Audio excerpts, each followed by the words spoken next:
Are you embracing transformation in today's challenging times? Or is your focus on tedium and the stress that's related to it?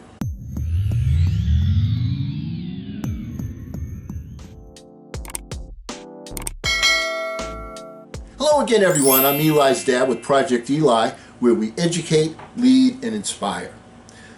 And today we're going to talk about transformation. So stick with us and join Eli and me as we discuss this particular timely topic. You know, Eli, it all starts with mindset. Let's face it, we're forced to transform ourselves today. Think about belief systems and ideologies that you've had in the past that were valid but are no longer true. Let me help you out here. I remember when you were just a little puppy and we used to watch the Mickey Mouse Club, and at the end of the show they would do the dance, and then one of my favorite parts of my whole day was watching you dance with the Mickey Mouse Club. Then you got transformed and lightsabers became very important. So important that we had 10 of them. 10 lightsabers. Who needs 10? You needed 10. You had to have them. Dad, I need another lightsaber. All right. Now if we fast forward a little bit, we're on basketball and girls. And maybe not necessarily in that order. All right. And Eli, let me tell you what's coming up.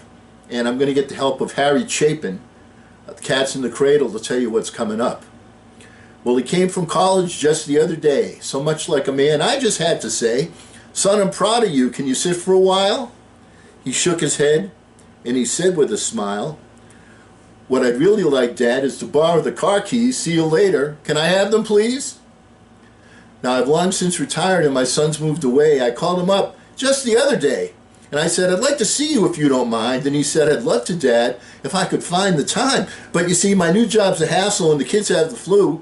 But it's sure nice talking to you, Dad. It's been sure nice talking to you. Think about how we have different transformations in our lives. Think about new ideas and philosophies and ways that we look at the reality that is evolving today and that people are embracing as the new, which you may have a hard time adopting. The tension and stress that we feel is trying to take the person that we were and placing it into our current circumstances. Let's face it, we're all at a crossroads of choice in our lives.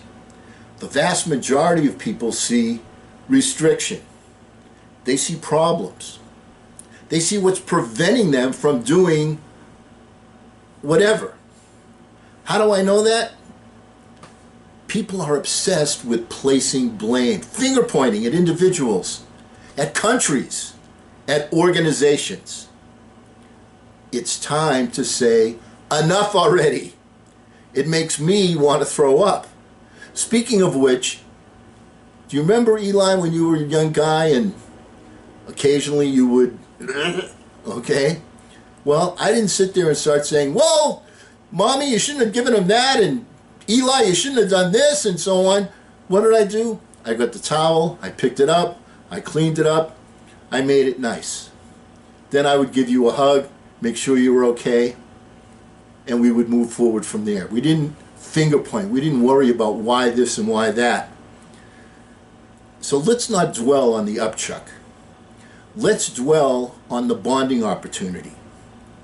Let's dwell on all the new opportunities that are in front of us.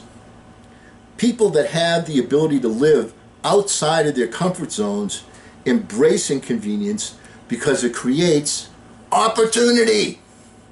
Problems create opportunity. If we didn't want to get to more places and get to them faster, neither the automobile nor the airplane would ever have been invented.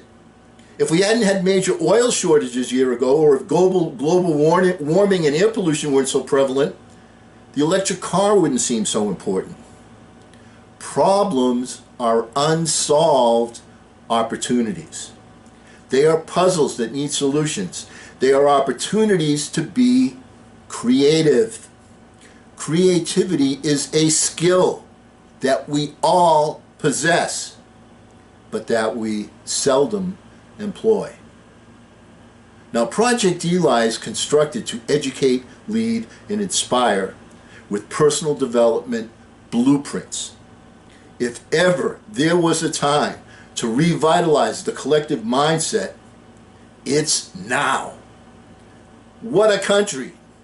That's opportunity. I see that for me as opportunity.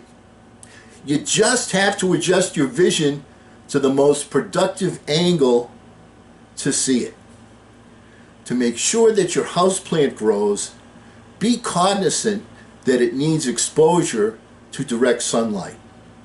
Get it out of the shadows. More on opportunity to follow on upcoming videos. This was a preview. Until then, because we never end one of our meetings on a philosophical note, let's all get out there and charge! I'm Eli's dad.